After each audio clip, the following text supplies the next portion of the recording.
Perkenalkan, nama saya Stefani Tamarmone dengan NIM 17010300037. Saya adalah mahasiswa semester 7 Pendidikan Matematika FKIP Universitas Nusa Cendana. Saat ini saya akan menjelaskan beberapa soal beserta penyelesaian dari mata kuliah masalah nilai awal dan syarat batas. Nah, soal yang pertama adalah sebagai berikut. Kita akan menyelesaikannya untuk yang nomor 1A. Jadi nomor 1A pertama adalah kita misalkan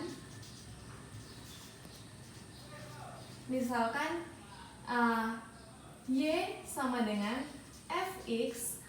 Kita misalkan Y sama dengan Fx adalah persamaan dari kurva tersebut.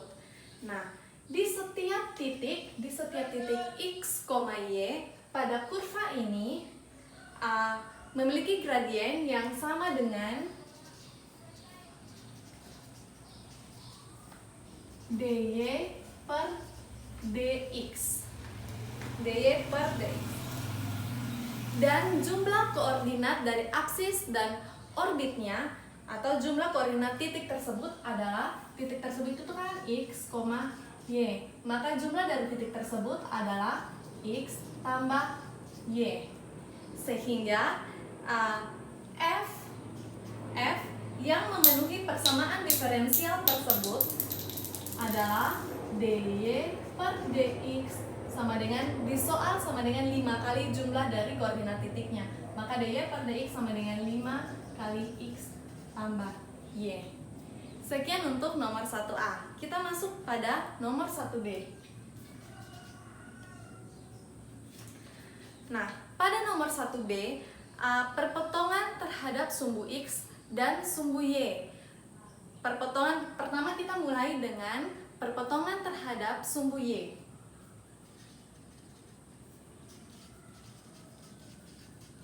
Perpotongan terhadap sumbu Y. Kalau berpotongan terhadap sumbu Y, maka X pasti sama dengan 0. X sama dengan 0. Kita masukkan ke persamaannya. Persamaan garis Y kurang Y1 sama dengan M kali X kurang X1.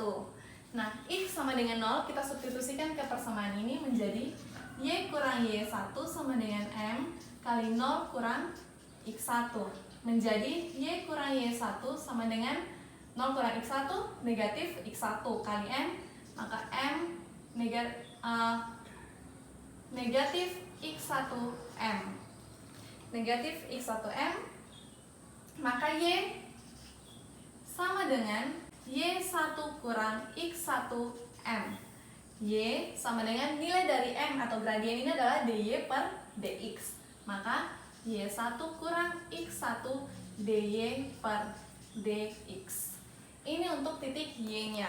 Sekarang untuk titik X, maka kita buat perpotongan terhadap sumbu X. Perpotongan terhadap sumbu X.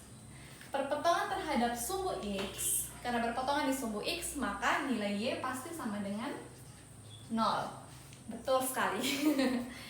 Pasti nilai Y sama dengan 0. Kita substitusikan nilai Y sama dengan 0 ke persamaan Y kurang Y1 sama dengan M kali X kurang X1. Y sama dengan 0, maka Y ini kita substitusikan ganti dengan 0. 0 kurang Y1 sama dengan M kali X kurang X1.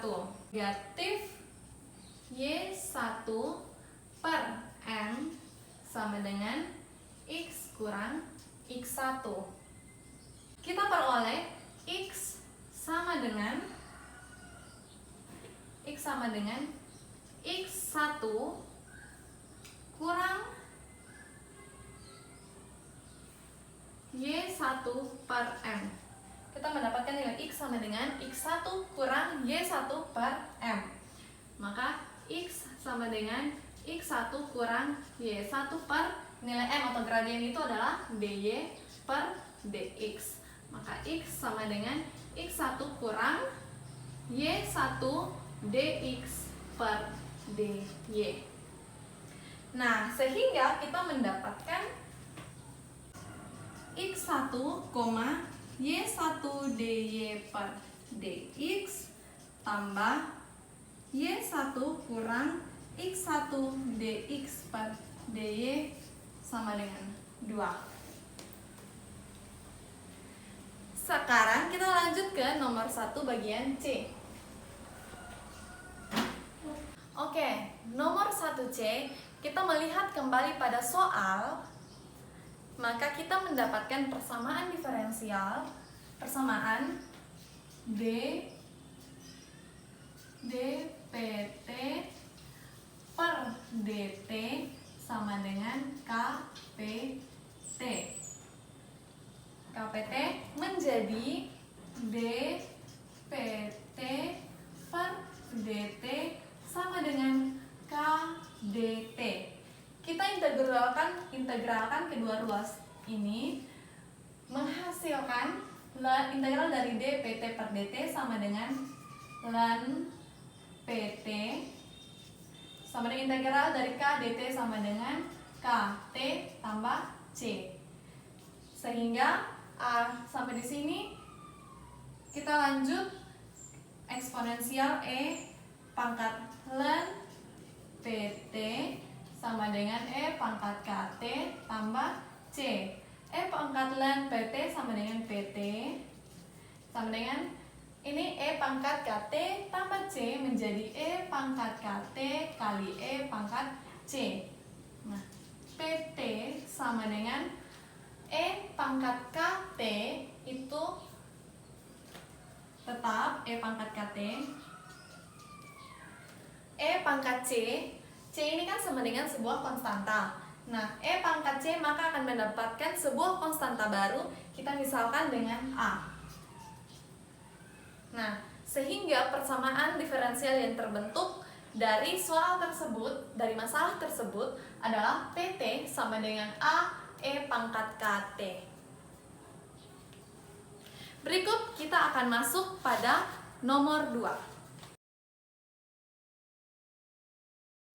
Pertama-tama, untuk soal nomor 2, kita misalkan jumlah bakteri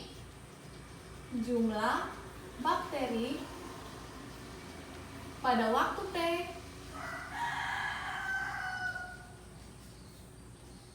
adalah YT. Misalkan jumlah bakteri pada waktu T adalah YT.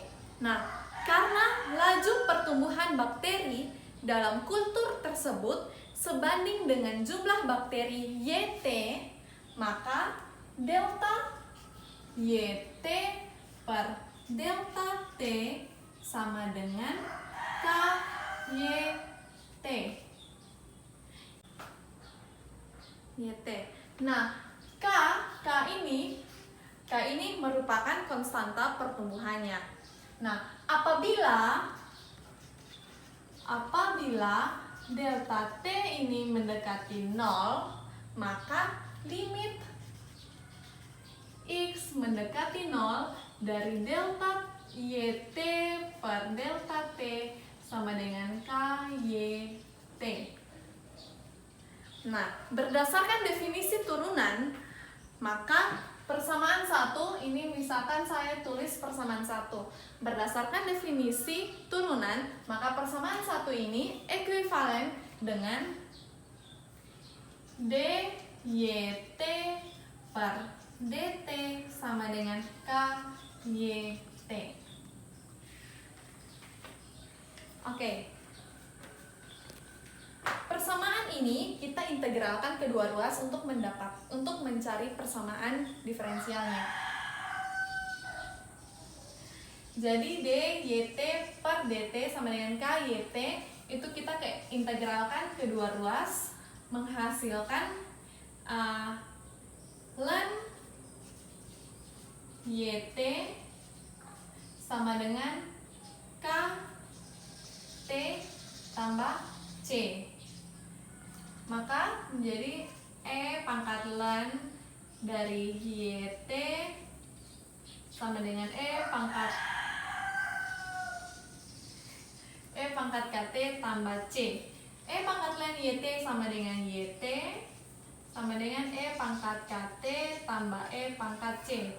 Y pangkat T sama dengan E pangkat C akan menghasilkan sebuah konstanta baru yang saya simbolkan dengan A E pangkat KT. Nah, kita lihat pada soal pada saat pada awalnya atau T sama dengan 0. Lihat dia batok lah. Pada awalnya atau pada saat T sama dengan 0, jumlah bakteri yang ada adalah 10.000. Jumlah bakteri yang ada atau YT T-nya 0, Y0 sama dengan 1000. Nah, Y0 sama dengan 1000 ini kita substitusikan kepada persamaan yang sudah kita dapatkan ini. Maka YT sama dengan A E pangkat KT. YT ini waktu T-nya sama dengan 0, maka Y0 sama dengan A E pangkat KT. Y0-nya ini adalah 1000, maka 1000 sama dengan A E pangkat KT.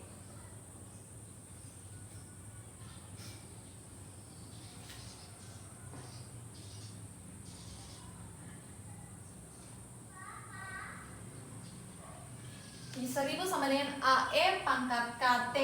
Nah, sekarang kita mau lihat nilai A-nya.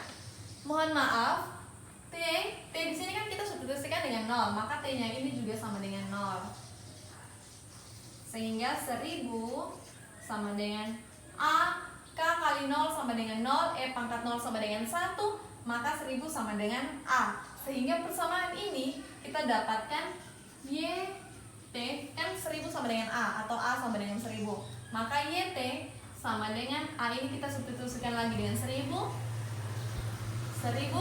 kali E pangkat KT. Nah, jadi ini merupakan persamaan diferensial dari soal nomor 2. Oke, berikut kita akan mengerjakan soal nomor 3 dan soalnya adalah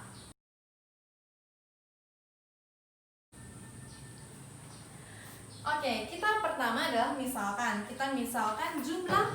jumlah orang yang terkena flu. Jumlah orang yang terkena flu. Jumlah orang yang memang kamera miring. Jumlah orang yang terkena flu adalah ST. Kita misalkan dengan ST dan kita misalkan jumlah orang yang sehat. Yang sehat artinya jumlah orang yang tidak terkena flu itu sama dengan SI. Ini jumlah orang yang terkena flu pada saat T. Jumlah orang yang terkena, misalkan jumlah orang yang terkena flu pada saat T adalah ST, dan misalkan jumlah orang yang sakit pada saat I sama dengan SI. Nah, kita masuk pada soal yang menyatakan bahwa laju peningkatan orang yang terkena flu sebanding dengan selisih antara orang yang terserang flu dengan orang yang tidak terserang flu tersebut. Maka kita dapat membuat persamaan menjadi DST per ST kurang SI sama tambah K sama dengan DT. Nah, dari sini kita akan mencari persamaannya. Kita akan mencari persamaan diferensialnya. Jadi dari sini kita mendapatkan DST per ST kurang SI sama dengan negatif K DT. Kita integralkan kedua ruas menghasilkan ln ST kurang SI sama dengan integral dari negatif K DT sama dengan negatif KT tambah C.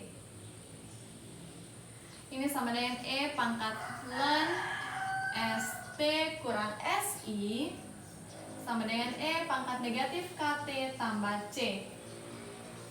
E pangkat ln ST kurang SI sama dengan ST kurang SI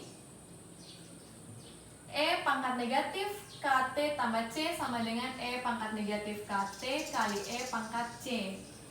Kita lanjut, ST kurang SI sama dengan E pangkat C ini menghasilkan sebuah konstanta baru, saya misalkan dengan A kali dengan E pangkat negatif KT. Sehingga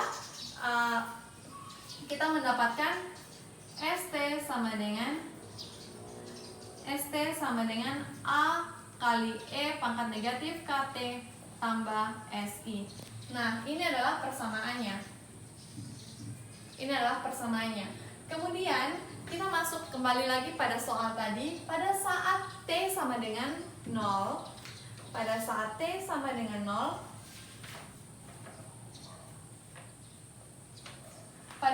ini kita lihat di pemisahan sini. Pada saat T sama dengan 0, maka pada saat T sama dengan 0, maka ST atau jumlah orang yang terkena flu pada saat itu adalah, pada saat T sama dengan 0 adalah 400 orang.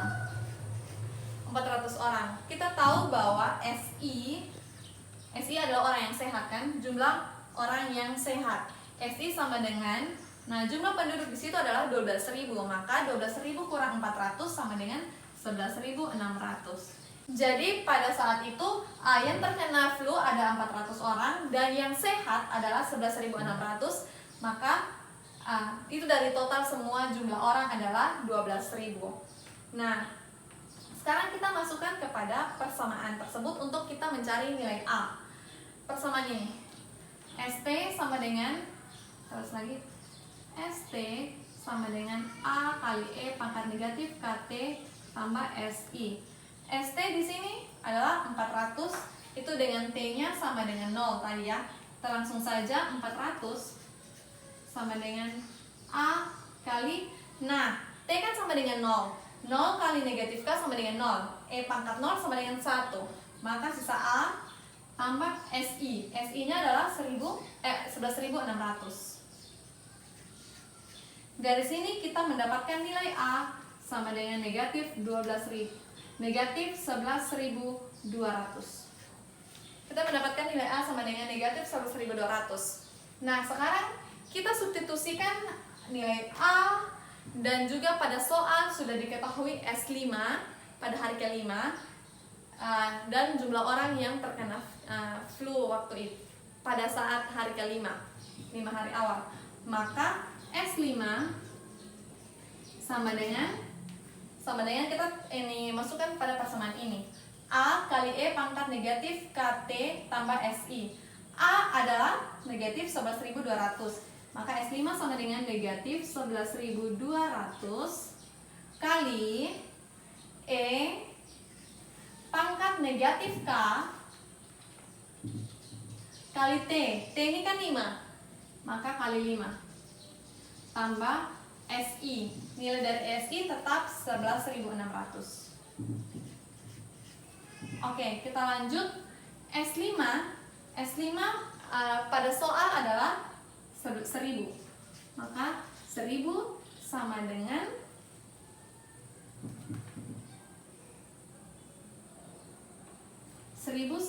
negatif 11.200 kali E pangkat negatif 5K tambah 11.600. Nah, kita akan mencari nilai kita akan mencari nilai K. Maka saya kita akan mencari nilai K, maka negatif 11.200 E pangkat negatif 5K sama dengan 1.000 kurang 11.600. Maka E pangkat negatif 5K sama dengan 0,9464. Sehingga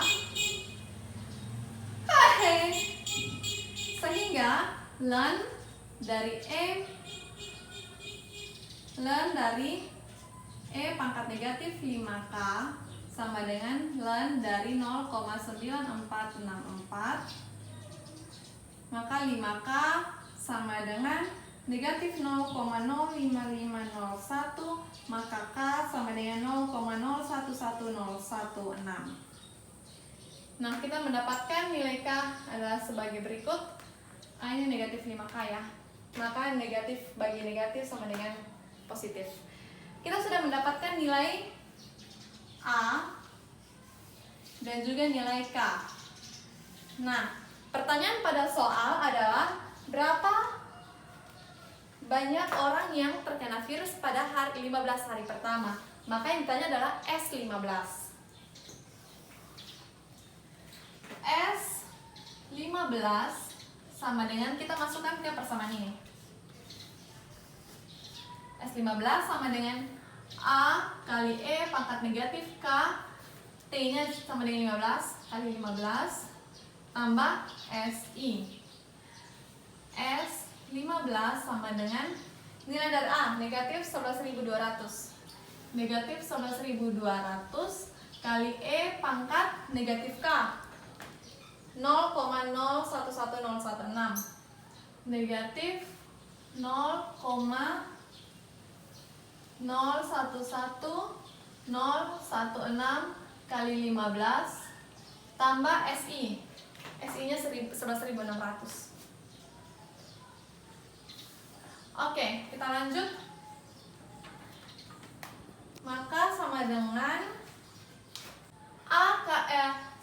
negatif 11.200 kali E pangkat negatif 0,011016 kali 15. Itu hasilnya adalah negatif 9.493,12 tambah dengan SI yang adalah 11.600, maka S15 sama dengan 2106,88